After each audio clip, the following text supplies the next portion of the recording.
Hello, this is Maryann here from Revealing Light Tarot, Astrology, and Spirituality.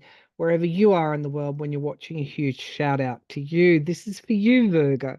This is your 2025 horoscope and taroscope, and we'll be taking a look at both of those things as they pan out for you in 2025. This is for your sun sign rising, or if your moon is in Virgo, you might want to check this reading out. They are general readings, so if they resonate, claim them. If not, move on. Right, Virgo, let's get started. The way this reading is going to work is we're going to take a look at your horoscope on the 1st of January 2025. We can take a look at generally where the planets are, what the aspects are for you, and then we'll move into a general overview with the tarot, and then quarter by quarter, and finally we'll finish with some oracle cards. When we look at your horoscope for the 1st of January, bear in mind that we do have some major planets moving out of signs and into new signs in 2025. Pardon me. We have Jupiter into Cancer in June, Saturn into Aries on the 25th of May, Uranus into Gemini 7th of July, Neptune into Aries 30th of March. For all of us, with Saturn moving from and Neptune moving from Pisces into Aries, it's time to get going on our dreams. And when I look at your horoscope, that's exactly what I see. I see that, well, let's look at your chart and we'll go from there. Okay.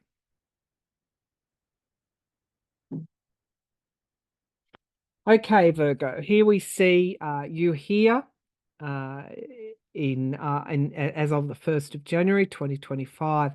Now, what's in your first house? Or this is set for New York. So, for Americans or those in the Northern Hemisphere, the houses will be similar. For those of us elsewhere in the world, then the planets and the aspects don't change. But you start the year with the South Node in Libra playing a very prominent role for you. And what that tells me, it is opposite Neptune and the North Node. Of course, the North Node will always be opposite the South Node. But Neptune is there, conjunct with the North Node. And so this tells me that you have been thinking over the last few years of I'm just going to say change. In some cases, it might be radical change. But your challenge is to let go of the past. Now, the South Node is about the past. If you believe in reincarnation, it's about our past lives, the knowledge that we bring through into this life. The North Node, of course, is about the North Node of the moon is about our fulfilling our purpose in this life. And so there's something here that you want to do. Now, you're being challenged to let go of the past, and instead of hanging on to the past, use the past in some way to achieve what you need to do, because there is something here that you have been manifesting over the last few years. You will know what I mean when you look at this video. It's been hard for you to manifest this. You may have been putting it off. You know you've got to do it. You know you want to do it. You know the future is beckoning, but it's making the leap from the past to the future and actualizing that in the present. So for you, we have Uranus making a square. Uranus and Algol, our old friend Algol, the fixed star.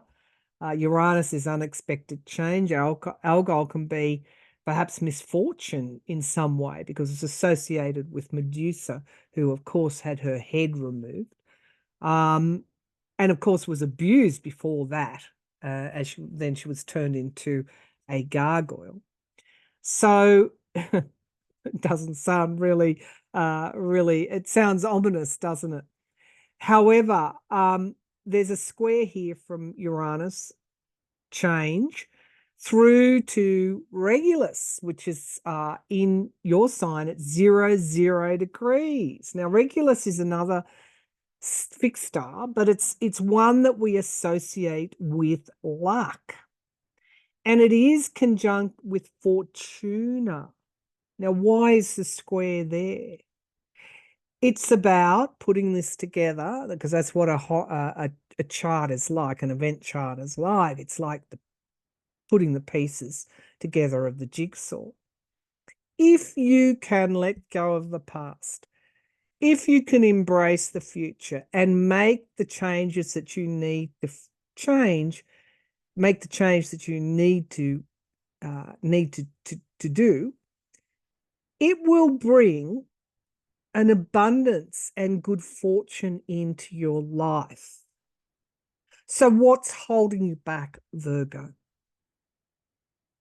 We have Jupiter in Gemini. Now, Jupiter's going to change signs on the 9th of June into Cancer. Now, that's going to be interesting, because we move from the world of thought and communication into the world of expansion of our feelings.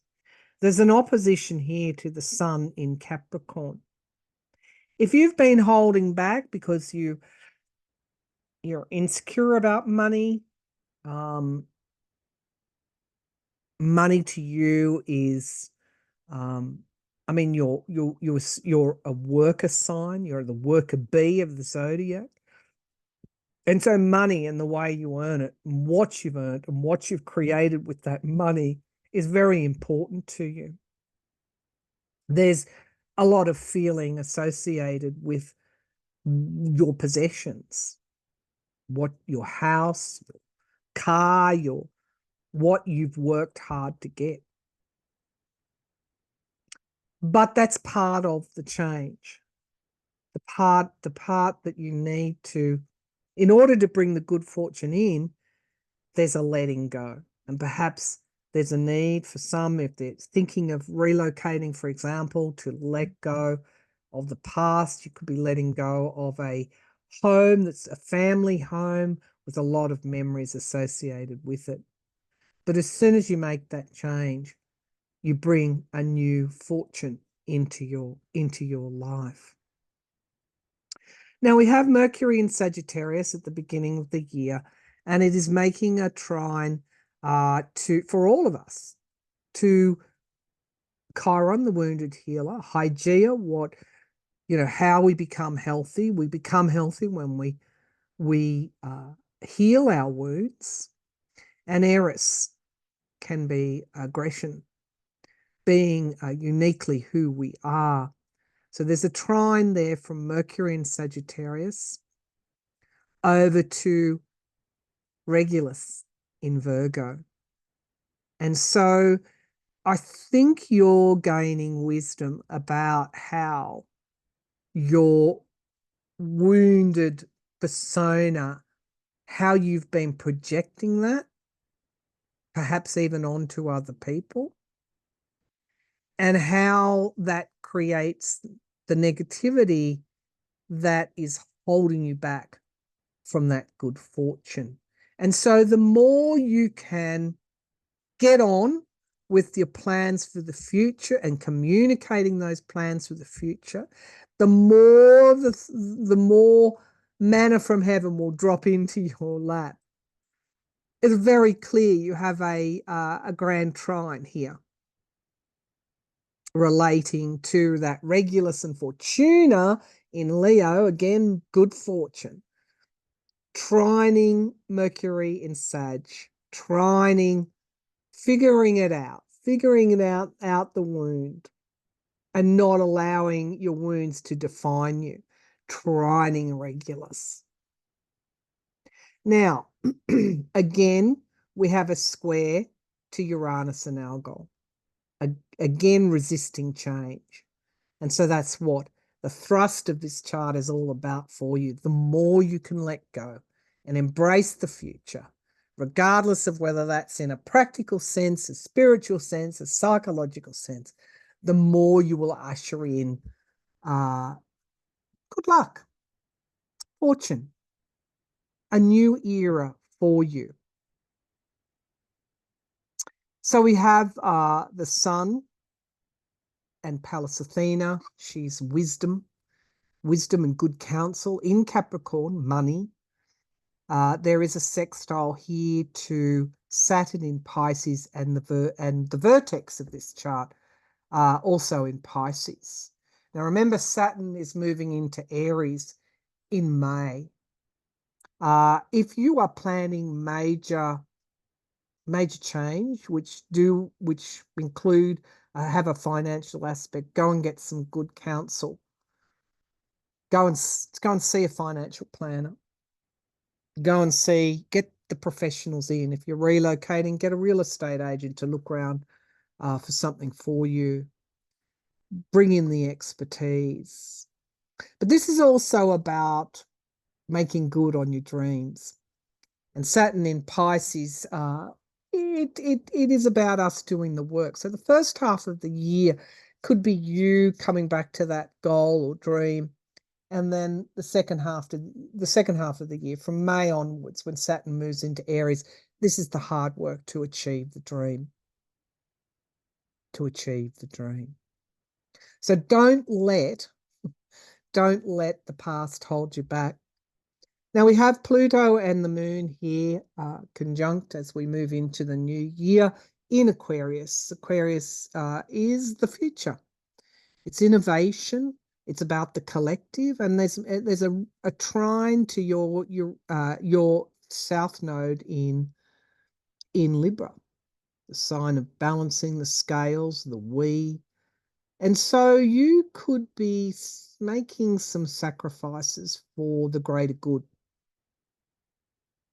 And this could be what really propels you to make the changes that you know that you need to change. Okay, so I see this is a year for you, Virgo, about finally bringing that dream to life, accepting the changes in your life, and having the wisdom to enact them. Let's see what the tarot has to say for you, Virgo. So what we'll do is we'll pull, I'm using what is it? This one, the Wild Unknown Tarot. I'm using the Thoth deck to clarify, and I've got the Shaman's Dream Oracle for later on in the reading. We're going to pull an overarching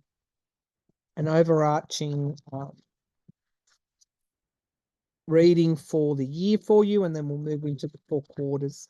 All right, Virgo, what's coming up for Virgo? What's happening for Virgo in 2025? I just see that grand trine, all about the communication, all about not allowing the wounds to dictate the negativity, to dictate the communication, letting go of the past, finding new ways to relate to people. Let's see. I'm seeing Da Vinci's Man. It's got a name that's relevant for you.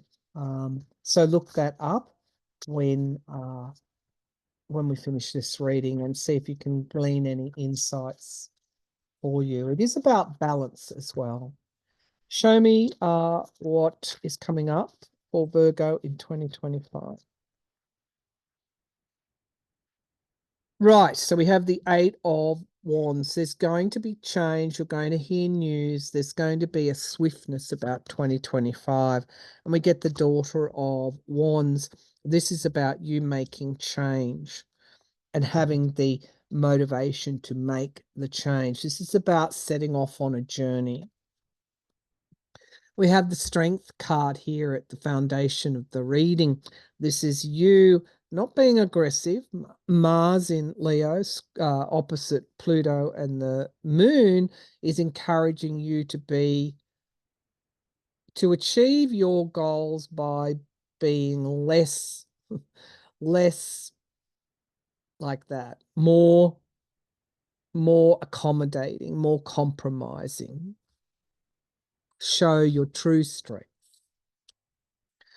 Past, we have the Two of Cups. This is romance, relationships, contracts and commitments to other people.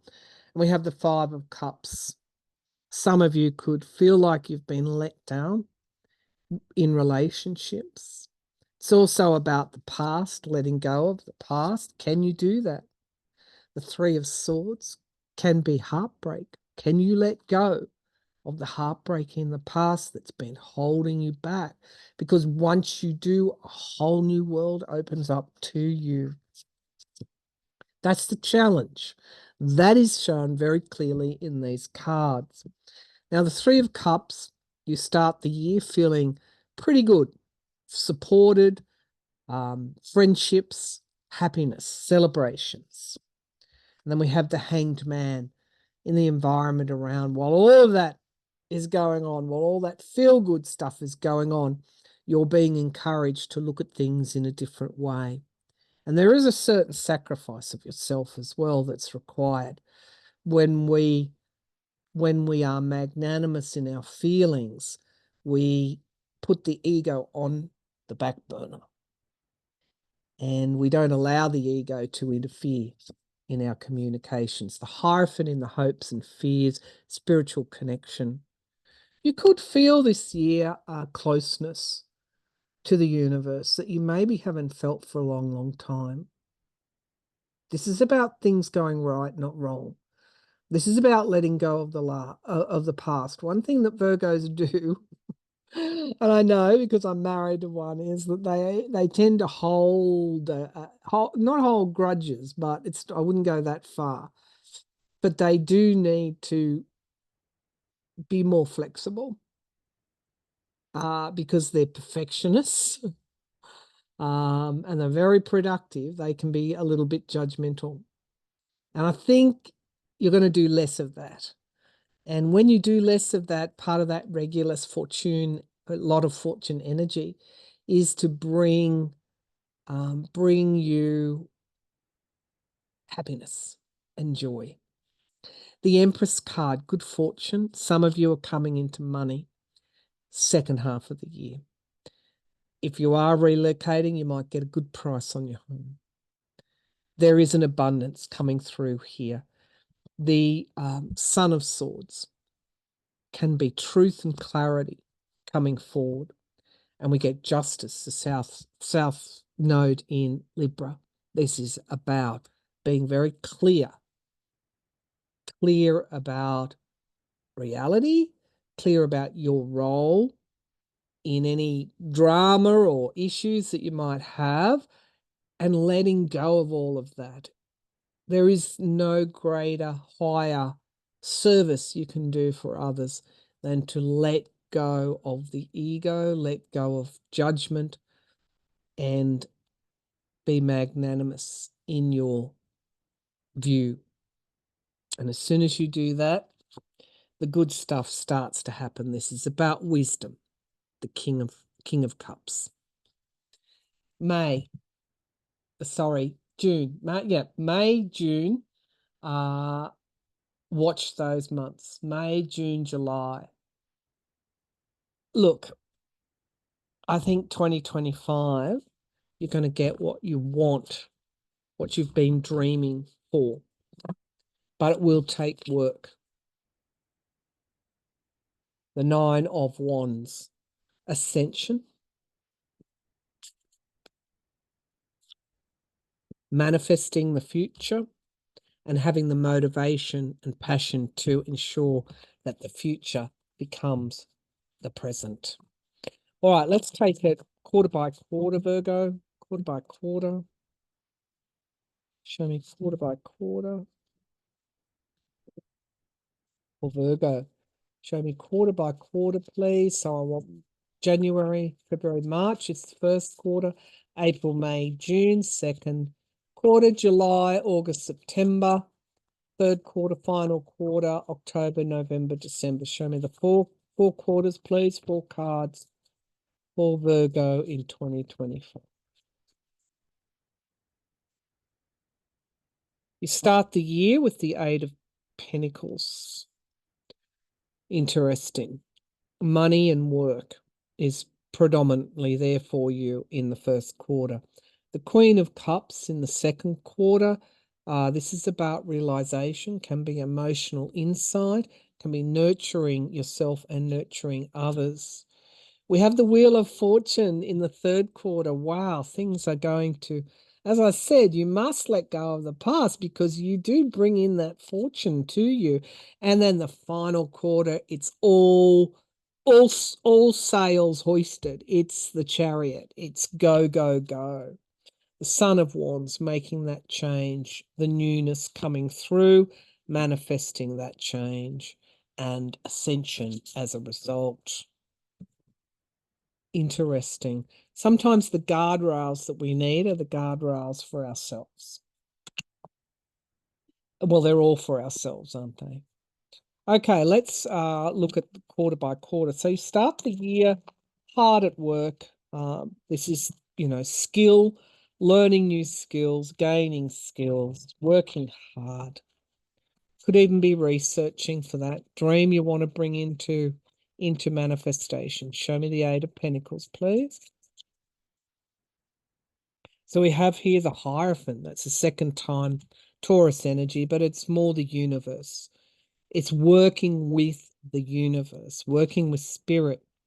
And we have the Four of Wands, completion. There's something, as I said, coming to an end for Virgos in 2025, taking control, the Emperor in that first quarter, and the Nine of Swords can be worry and anxiety, but because you're worried and anxious, you can tend to lash out. You don't want to do that. The Queen of Swords is about logic, and it's about tempering your reactions, again, around that communication. The Empress card is there, a period of time, abundance, sowing the seeds of future abundance. I think you're working on your dream in that first quarter.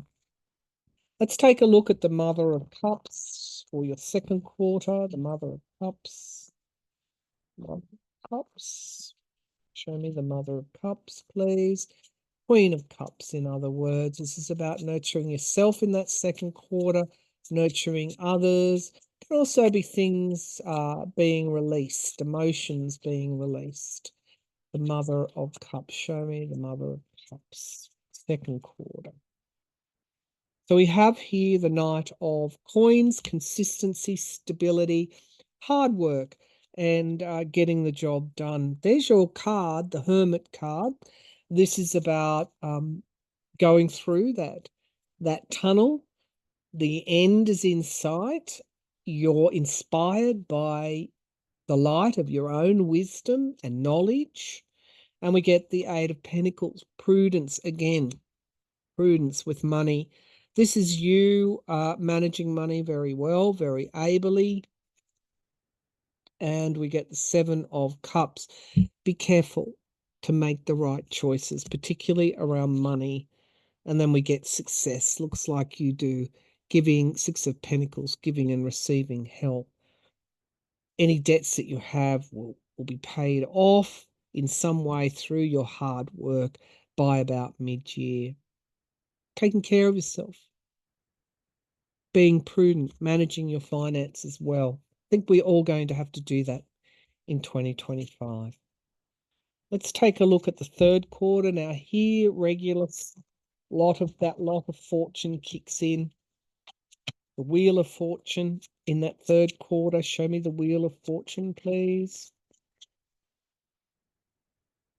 And we have here swiftness. Okay. Something happens mid-year. This Mercury and Sagittarius. You hear something and things start. Things start at a rocking pace. The Nine of Cups, wish fulfillment. Some of you are actually going to win something. There's a windfall here for some, but there could be assets being realized for others. Happiness, swiftness. And the Princess of Cups can be love, can be also a surprise coming through to you. And then the Empress again. that second half of the year, look for an upturn in your fortunes. It's so clear. All right, let's have a look at the Chariot. So something changes. Now you're on the move. In that last quarter, it's just all go, go, go. Show me the Chariot, please. Show me the Chariot, please. Show me the Chariot. We have here valor, the Seven of Wands. Valor, bravery, stepping forward, the Queen of Cups, nurturing yourself, nurturing others. Now we have the Seven of Pentacles. This is about making good choices. Be careful of the choices you make, but there you get Fortune's wheel again. So once the good fortune, whatever form it takes, comes through, make sure you make the good choices. You're going to finish the year full of hope. The Star card, hope and positivity, optimism. Base of the pack here in the third quarter is swiftness. Be careful you don't overspend the good fortune that you've got. And then we get adjustment. Nothing's going to be absolutely perfect. It's going to take hard work to realize this dream, this change. But I think there are rewards in doing so. You'll find rewards for the hard work that you put in. All right, let's pull from the Shaman's Oracle for Virgo. Show me Virgo, please. Show me Virgo. Show me Virgo 2025. Virgo 2025. Show me Virgo in 2025. What are the spiritual messages? So we have here a tidy house, clarity and organization. For some who are moving house, it certainly will be a period of yeah, organizing. The Father Gate, the bold step forward. There's your dream. You're going to enact it. And gestation period. There's the Empress, winter's dream. So depending on what part of the hemisphere, there's a period of gestation before this dream comes alive. And repairing the veil, perhaps forgiveness, what you need to let go of from the past. And then teachability, hollow bone. This is the getting of wisdom for you. You can be relied on next year, mood may new beginnings. I just love these cards because again they reflect the readings that I've done so far. We end the year with a new beginning for you. Base of the pack, galactic mushroom, divine matrix. Make sure you're adaptable and the authentic self. There is so much more that Virgos are that they sometimes don't show others. But I think this is a year where you will show your mettle, you will show what you're made of. And I'm really happy for you, Virgo. Thanks for tuning in. Have a great year and bye for now.